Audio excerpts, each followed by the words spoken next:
Alors, mon voyage, mes expériences, évidemment, m'emmènent de partout.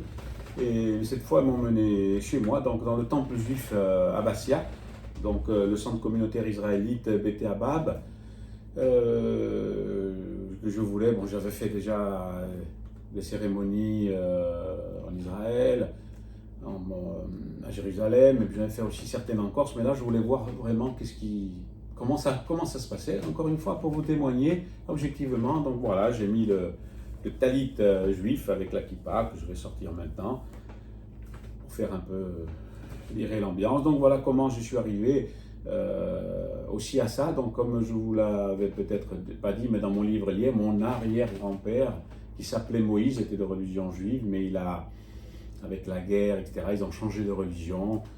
D'ailleurs, il s'en souvenait, il était tout petit, ils font changer de religion, donc mon grand-père est devenu catholique, et voilà, mes parents, ça a continué.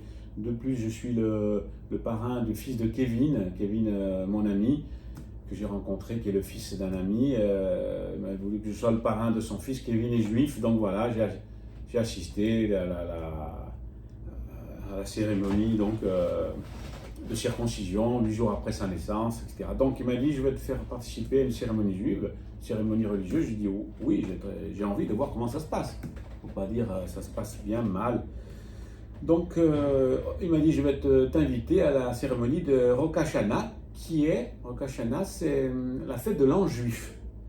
Donc je dis impeccable. Alors pour mémoire, pour les juifs, on est en l'an 5784.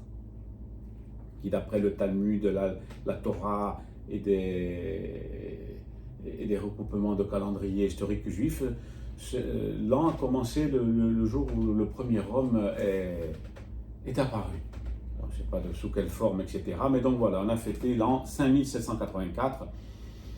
Donc voilà, dans une petite communauté modeste à Bastia, il fallait surtout être plus de 10, car si on est plus de 10, on peut sortir, on peut ouvrir l'arche d'alliance et sortir les tables de la loi, donc les rouleaux de la Torah.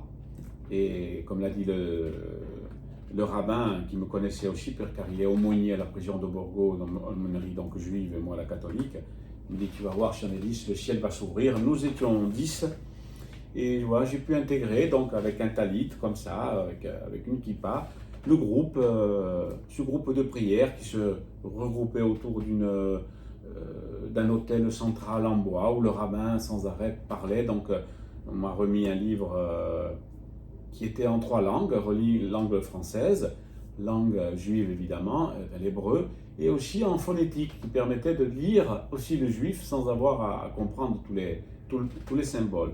C'était vraiment pas mal, quoi. On a pu donc faire tourner la parole. Évidemment, ça a duré 1h30 avec des moments d'émotion, sortir la Torah, rentrer, un rabbin qui débite sans arrêt. C'est une méthode de prière, évidemment en ondulant comme ça, comme à Jérusalem, sur le mur de la lamentation. Donc voilà, ils parlent comme ça, surtout sans respirer. Donc, ils font des phrases, des mots sans respirer, très rapidement, en bougeant physiquement. C'est très physique puisque le rabbin était en transe. Donc ce Rosh Hashanah se fête aussi 10 jours avant une grande fête juive qui est le Yom Kippour, le grand pardon. Donc voilà, tout est bien réglé, extrêmement bien réglé dans toutes ces cérémonies. Donc après, le moment de clôture, c'était le son du chauffard. Ils sortent une corne, une corne faite dans des cornes d'animaux. Et là, il y a un son très fort. Alors, je n'ai pas pu rester avec mes oreilles. Il m'a dit, vous pouvez sortir si vous voulez. C'est écrit dans le Talmud, les enfants et les souffrants peuvent quitter la cérémonie. Donc, j'en ai profité pour me mettre dans une salle à côté.